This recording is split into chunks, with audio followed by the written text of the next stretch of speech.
Salut et bienvenue sur le podcast S'élever en même temps que son enfant. Je suis Maude, coach certifié chez Mercredi, mais surtout maman de 3 enfants. Sur ce podcast, je t'aide à conjuguer la bienveillance avec la réalité de ton quotidien de maman. Utiliser ton choix d'une parentalité bienveillante comme un accélérateur de ton propre développement personnel. T'aider à changer de regard sur les situations que tu vis avec ton enfant pour t'en servir, pour grandir et apprendre sur toi. Bienvenue pour l'épisode spécial du mois de décembre du podcast. Sous la forme de mon petit calendrier de l'Avent, je t'accompagne pendant tout le mois de décembre avec des petites questions de coaching, de développement personnel pour t'aider à faire le bilan de 2022 et surtout de commencer à préparer par des premiers petits pas l'année 2023. Je te laisse découvrir maintenant ma proposition du jour.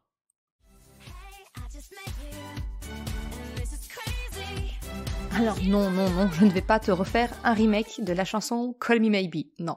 Aujourd'hui, je te propose de continuer de travailler ton intelligence émotionnelle et te proposer de développer ton vocabulaire des émotions. Dans mon guide gratuit, La boussole des émotions, je te propose une liste non exhaustive des émotions. Parce que oui, il y en a beaucoup plus que la colère, la joie, la tristesse ou la peur. Il y a tout un monde de nuances des émotions. Et savoir les reconnaître, ça, c'est le premier pas dans l'accueil de tes émotions. Alors, lorsque tu sens une émotion pointer le bout de son nez, interroge-toi. Comment est-ce que tu la nommerais? Ou peut-être, comment est-ce que tu les nommerais? Parce que ça peut être un mélange de plusieurs émotions. Comment est-ce que ces émotions se manifestent dans ton corps? Comment est-ce qu'elles s'expriment? Est-ce que c'est une boule dans la gorge, un estomac noué, un dos crispé, un poids dans le bas du ventre? Prends le temps de faire connaissance, de découvrir et vivre ton émotion dans sa globalité. C'est ça pour moi le premier pas de l'accueil et d'apprendre à vivre de manière plus efficace et rapide les émotions.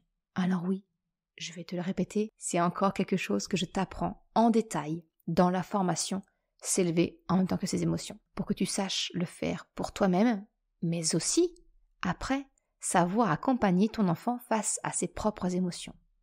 Alors, ce que je te propose aujourd'hui, c'est de mettre en mots ce que tu ressens, de décrire les effets physiques, mais c'est de vraiment pouvoir faire connaissance avec ton émotion. Et ça, c'est vraiment le début pour apprendre à mieux vivre tes émotions. Voilà mon partage d'aujourd'hui. Je te souhaite une excellente journée et je te donne rendez-vous demain. Ciao!